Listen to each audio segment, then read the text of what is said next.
Nothing is ever too good for the bride and groom in the Caucasus.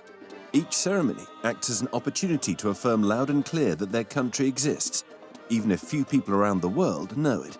It is called Abkhazia.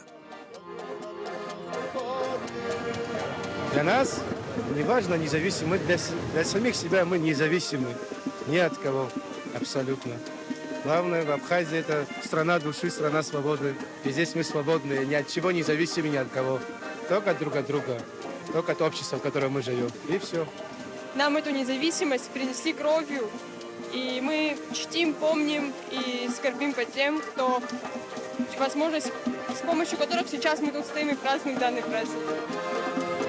Abkhazia has a population of 240,000 on a strip of land less than half the size of Wales, between the Caucasus mountain range and the Black Sea. According to the UN, Abkhazia is a part of Georgia, which it separated from after the dissolution of the USSR. Between 1992 and 93, the civil war killed nearly 30,000 people and 250,000 civilians were displaced. Since then, in the capital of Sukumi, inhabitants have fervently protected the memory of the conflict, but the embassy of the Russian Federation has recently been built on the same square. Abkhazia is being held by Moscow, which has deployed its soldiers there and fuels the entire economy. Pensions are paid by Russia, for example. At the market, people pay in Russian rubles. Мы россияне. Россия нас кормит, смотрит. Без России мы пропадем сразу. Россия, без России пропадем. Дай Бог здоровья Путину, чтобы он был долго-долго жил. Россия есть Россия. Это все страны должны знать, что Россия есть Россия. Да, я так считаю. Не знаю остальные, но я так считаю.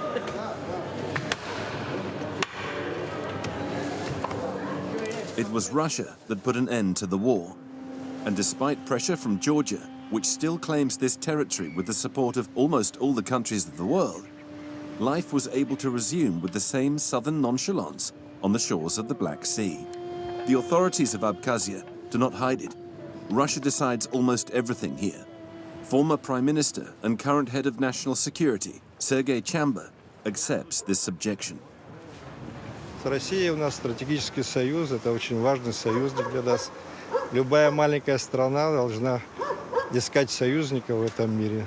Вот у нас союзник, такая большая страна, член Совета Безопасности ООН, и это гарантирует нашу безопасность. После того, как произошло признание России, в Абхазии ситуация стала гораздо стабильной.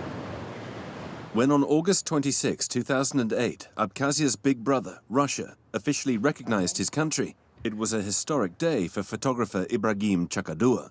Да, это был период, когда я очень... у меня был контракт с агентством France Press, и поэтому очень много таких репортажных. Вот знаменитая фотография, в день признания была сделана. Она потом стала даже в каком-то журнале российском, фотография недели стала. The buildings are a legacy of the Soviet period. Since then, nothing has really been maintained.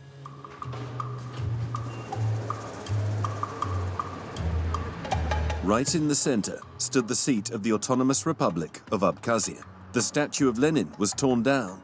For the Abkhazians, the burning of this building marked the victory over Georgia, which was attempting to impose its authority 30 years ago. Такая она как символ такой, Бастилия наша местная. Осталась символ войны, которая вот в 92-93 году была, и закончилась взятием этого здания, а потом уже и выход на границу с Грузией. Since the 19th century, when it was part of the Russian Empire, Abkhazia was a sort of Russian Riviera. Wealthy families had magnificent palaces and villas built there. But since the war, everything has been abandoned. Это проблема инвестиций. Серьезные инвестиции боятся вкладывать, потому что статус такой раньше непризнанности, сейчас частичная признанность, он отпугивает многих, приход больших денег сюда. On the other hand, Abkhazia has managed to protect its heritage from real estate speculation, which would have meant the construction of high-rise buildings here overlooking the sea, like in Sochi, the neighboring Russian city. Therein lies the dilemma for the Abkhazians. They are protected by an unruly big brother. And for Ibrahim, Abkhazia must manage to retain its independence from both Russia and Georgia. Мы при том, что мы там и есть наши добровольцы, которые воюют на Украине, но при этом есть тут экономические интересы российского бизнеса, но мы хотим такие красные линии прочертили в этом тоже. То есть союзничество не означает сливание, и мы хотим это четко разделять. Союзничество и поглощение. Я надеюсь, это понимание есть и в Москве тоже. The landscape is dotted with abandoned ruins. The USSR built this training center for athletes preparing for the Olympic Games. Abkhazia has become an urbex paradise, a photogenic destination for urban explorers.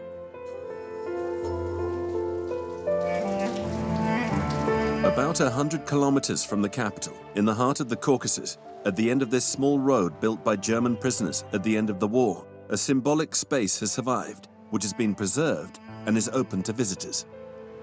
Здравствуйте. Добро пожаловать. Сейчас вы попали на одну из 5 дач Сталина, закрытую, которая доступна для людей с 2005 года, поэтому можем пройти.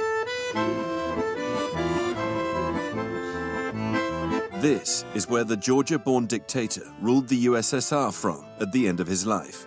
He died in 1953 in Moscow, but he loved this place on the shores of Lake Ritsa, in the middle of the mountains, far from everything, alone in his madness. Этот банкетный зал заменял Сталину обеденную зону. Сталин не любил в доме посторонних запахов и лишнего движения, поэтому его кухня находилась рядом с молочным водопадом, который вы также проезжали. Оттуда готовую еду на катере привозили сюда и только после того, как опробуют, накрывали на стол. A few kilometers away, in Russia, is Vladimir Putin's primary residence in Sochi. Zarina refused to comment.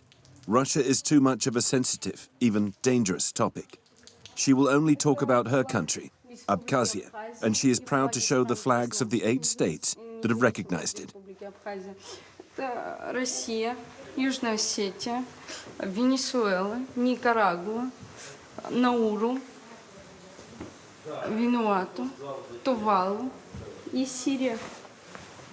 Zarina is 25 years old and was born after the war. She feels stuck with her Russian passport in what is becoming a pariah state. Abkhazians do not want to go to Georgia. Что чувствует сейчас поколение мое, допустим, я, знаете, мне немного обидно, мне немного грустно от того, что у нас нет таких возможностей, которые есть у других людей. Отпустите, дайте свободу. Почему нет? Если мы с распростертыми объятиями готовы встречать тот же Запад, ту же Европу, почему они не могут нас также встретить?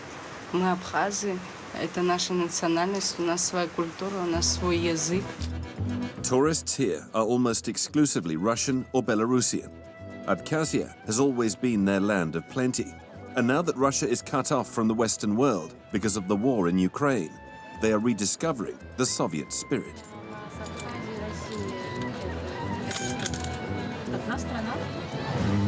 Ну, Как бы да. Для меня да. Все родное, все советское. Я из Красноярска, Сибири. Сейчас, вот, наверное, мне кажется, большинство россиян пытаются немножко абстрагироваться от всего происходящего, поэтому и туризм как-то развивается, и люди приезжают и отдыхают немножко уже, будучи подуставшими от всего происходящего, но что делать? Жить дальше надо как-то все-таки. Планета дальше крутится, и жизнь дальше движется. Ну, что поделать?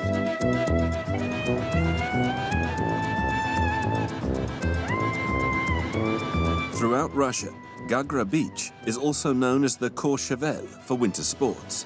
Russians don't need a visa to enter Abkhazia.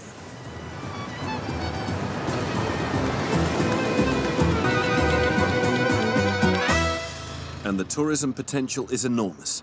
Russian investors know that Abkhazia has it all, but the Abkhazians are becoming increasingly reluctant to let themselves be swallowed up. Abkhazia protects its coast from overdevelopment. Tangerines abound at the foot of the peaks of the Caucasus, and tourists appreciate its preserved landscapes. They no longer stick to the coast. They now venture into amazing places like Tukurchal, a mining town half abandoned since the end of the USSR. Раньше вообще такой сели не знали. Говорят, туристы приезжали, у них как-то почему-то Абхазия заканчивалась с Сухуми. It's hard not to think about the destroyed cities in Ukraine when you see the scars of war and abandonment here. These two young women from the shores of Lake Baikal are not shocked by the parallel being drawn with the ongoing conflict. But like many Russians who are against Putin's war, they are powerless. Мы просто, когда ехали по Абхазии, видели много баннеров погибших ребят, поэтому, конечно, есть такой контрперенос. Да, сейчас мы очень сильно переживаем, то есть каждый день, да, даже в новости заходишь, куда бы ни зашел, и везде в новости война, война, война, и смотреть на это все очень сердцу больно и тревожно. The Russians, like the Abkhazians, are aware of the seriousness of the situation, but they cannot say more. In covert terms, political scientist Astamur Taniya recognizes that he doesn't have the power to openly criticize the situation. Instead, he wants to make sure Abkhazia does not sink into oblivion. Есть большие вещи, на которые мы непосредственно влиять не можем. Но очень важно, кстати, что чтобы к Абхазии было более высокое внимание со стороны масс-медиа. Потому что масс-медиа делают ситуацию транспарентной. Тогда в этом случае на нас меньше возможностей будет навешивать какие-то ярлыки. Future projections are hardly reassuring. There are fears of a headlong rush from Moscow, which could seek to annex Abkhazia, as it has done with 3 regions of Ukraine. Or Georgia could take advantage of a weakened Russia in Ukraine to get Abkhazia back. 30 years after the war, in this little piece of paradise, the tranquility of the Black Sea coast hides an uneasy situation.